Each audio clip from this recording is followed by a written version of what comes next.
Mes chers collègues, vous allez attendre.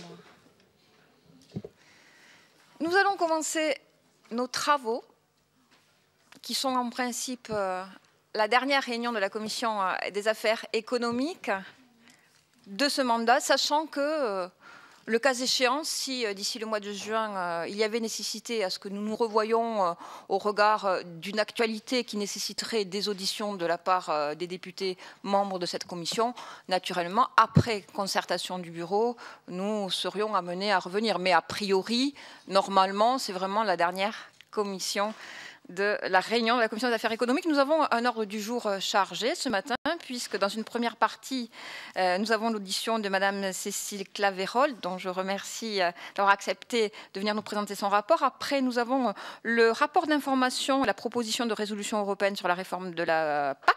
C'est Madame Karine Daniel qui nous le présentera en tant que rapporteur, et la présentation du rapport d'information sur le bilan de l'activité de notre commission durant cette 14e législature. Mais l'ordre du jour premier qui aujourd'hui nous occupe est le compte-rendu, ou du moins un échange autour du rapport du Conseil économique, social et environnemental sur les aspects économique de l'agroécologie.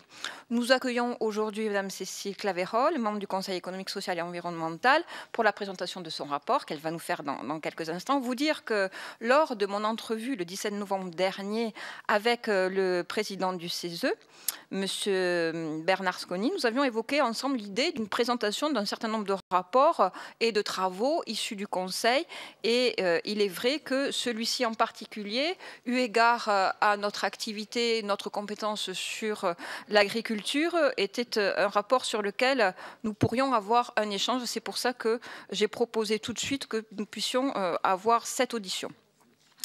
La Commission des affaires économiques, et à laquelle vous avez participé, mes chers collègues, a eu l'occasion de se pencher sur la question de l'agroécologie en relation avec les textes de loi, notamment la loi du 13 octobre 2014 que nous avons travaillé dans cette commission, mais également au cours des nombreuses auditions que nous avons pu faire. L'agroécologie, cela traduit un mouvement de fond dans nos sociétés modernes où le produire et le manger mieux, plus durablement occupe une place de plus en plus importante. J'en veux pour preuve les chiffres publiés hier par le groupement d'intérêt public, l'agence bio, montrant que la part de l'alimentation bio a bondu de 20% en 2015 et que les surfaces cultivées en bio ont progressé de 16%. Les changements de cette nouvelle vision de l'agriculture et de l'alimentaire sont en cours. Dans votre rapport, Madame Claveyrolle, vous estimez que l'agroécologie peut améliorer les conditions de vie des agriculteurs et des salaires, qu'elle peut également contribuer à la revalorisation de leur milieu, mais vous nous le présenterez.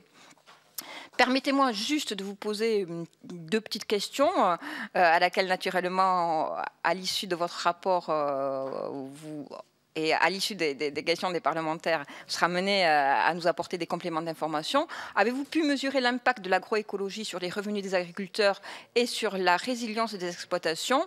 Et les économies d'intrants sont-elles significatives? L'amélioration de la fertilité des sols est-elle quantifiable économiquement?